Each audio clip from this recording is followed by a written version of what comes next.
Nilinis ko nga yung perahan ko, Marites. Syempre, pagkatapos mong ayusin yung mga pera, ipapamili natin. Halang madami akong ini-stock ko, Marites, dito sa aking munting tindahan. Pero yan nga po ay nakakontrol lahat. I mean, sakto lang yung mga ini-stock ko kung ano nga po yung mga kailangan ng customer ko. Para syempre, maiwasan ang magkaroon ng expired na product.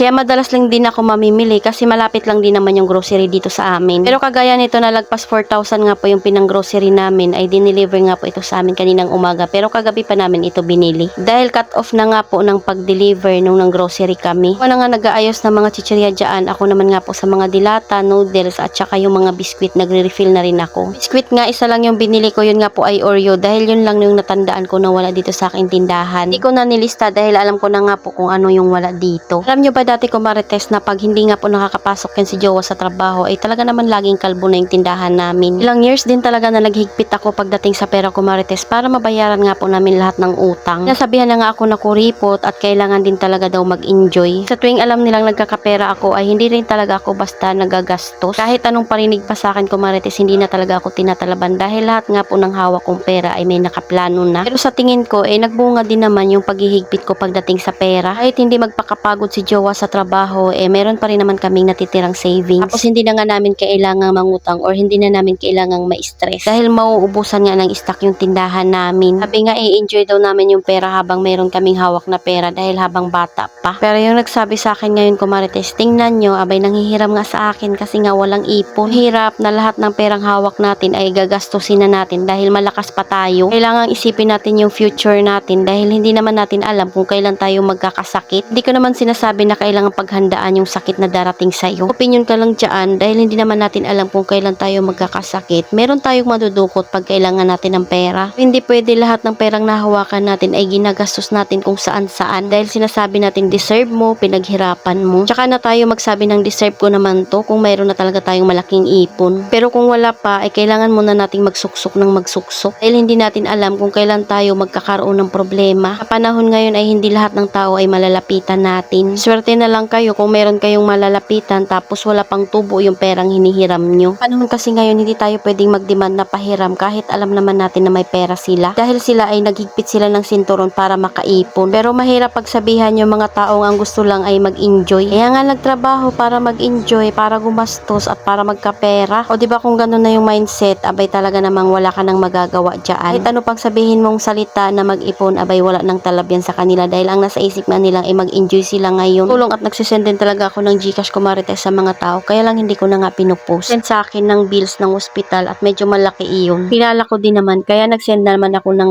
1,000 kahit papaano ay makatulong. Hindi panghanda ng Pasko, panghanda ng New Year, pangregalo sa anak ay chinachat na sa akin. Sahi kung saan sila pupunta dahil kailangan nga daw nila ng pera. Kaya nga ako nag-reply dahil kung kaya mo nga gumawa ng maraming anak, abay kaya mo rin niyang gastusan. Ang hirap din tumulong kasi sasamantalahin ka or di kaya parang gusto na lang iasa sa'yo. Katawa nga ako, Marites, kasi kakilala ko yun pero never talaga yung nag-like ng mga post ko. O di kaya kahit mag-share lang ng isang post. Isipin mo yung chat niya ay wala na talagang pakiusap. Para bang kailangan ko lang sagutin yung mga pangangailangan nila. Sa isa niyang chat, may sakit anak ko, wala akong maibiling gamot. So ay nag-chat na sana ay magpadala ulit ako para pambili ng regalo sa anak niya at may luto niya. Ganon din nung New Year. Hanggang pati sa pamasahe ay hinihingi na sa akin kaya hindi na talaga ako nag-reply. So wala lang, na-share ko lang kung, Marites. Salamat sa panonood. Follow for more. God bless us. At sana i-share nyo na nga rin po itong aking video.